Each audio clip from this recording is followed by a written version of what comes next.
Good morning, comic book fans. Welcome back to Comics in 5 Minutes. I'm your Exiled with Shorty, and hopefully this is a restart and actually get everything back on track after a few weeks of small deliveries, things selling out, and Christmas.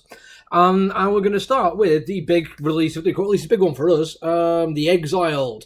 Written by, or at least the story is written by, 90s action legend Wesley Snipes, who's also weirdly, I think, cast himself in it.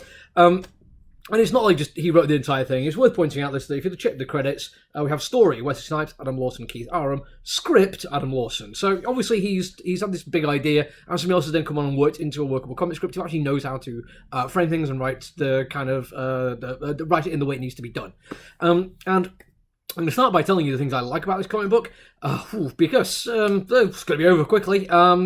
So first off, I like the artwork. It's not perfect. There's some issues of perspective and anatomy which are minor but frustrating. But for the most part, it gets across some really nice ideas. There is some brilliant cityscapes that look intimidating and also overbearing at the same time, like almost claustrophobic in the sense of how big they are. It's really nicely done. When you get some violence and some gore, there's some genuinely lovely moments. So the reveal of the main bad guy is fantastic. And there's a really nice bit of violence against inanimate furniture, so kicking in a door, where you get the sound effect onomatopoeia of the door being crunched open, but then in slightly smaller print around it, what I can only imagine is sounds of bits of broken splintered wood falling to the floor hitting something else. And this is really nice. I like this idea of we're taking a fraction of time and seeing the after effects of it as well, just by using effectively soundscape as written words. It's clever and inventive and very effective, and I liked it. And there's also a really nice bit at the beginning where they're building up tension by having the same story play out from different points of view as the time is progressing at different rates. And it really builds up this sense of mystery, and tension is fantastic. It's also kind of grody and fun, and yeah, it's brilliant. And then we're going to talk about things I don't like about it.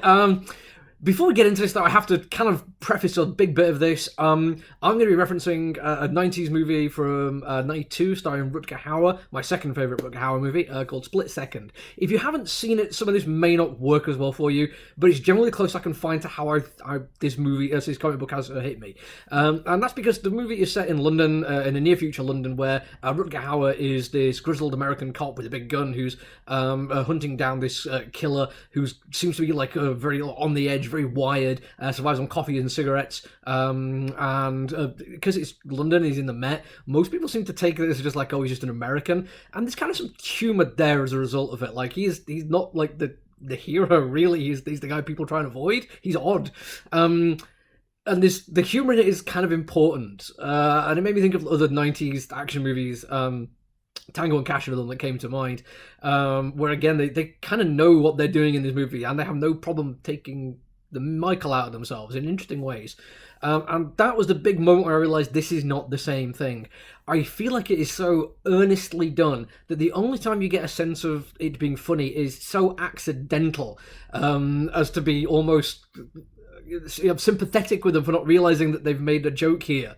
There's a moment where there's a backwards and forwards between the two characters. And honestly, it feels like they're really trying very hard, by the way, to do a little Predator moment. Original Predator, man got time to bleed. Like that really over-the-top dramatic line. Because there's been a huge explosion, and of the two characters, one of which is clearly in quite a lot of agony and pain, they're coughing and hacking as they've almost certainly taken internal damage, and it's like he turns to the one, oh, you never die, do you, Roach? And reply, delivered 100% cold, no expression at all, no punctuation, as he sits up looking perfectly fine, not even dirt on his coat, is a weakness I have.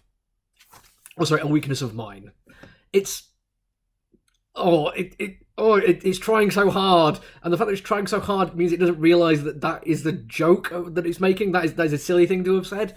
It feels like it's so earnestly trying to do this, and it's falling into all the tropes of this kind of OTT buddy cop kind of thing, where the two people who hate each other and have reasons not to like each other, but he's like figuring out what's going on, and yeah, you know what, if it turns out that this really nasty murderer that's ripping spines out of people is actually some like big supernatural or weird science sci-fi kind of threat, then yeah, maybe he was justified for being the way he is, much in the way Rutger Hauer in Split Second, who it turns out is actually fighting this weird demonic creature, where they have to put out an APB on Satan.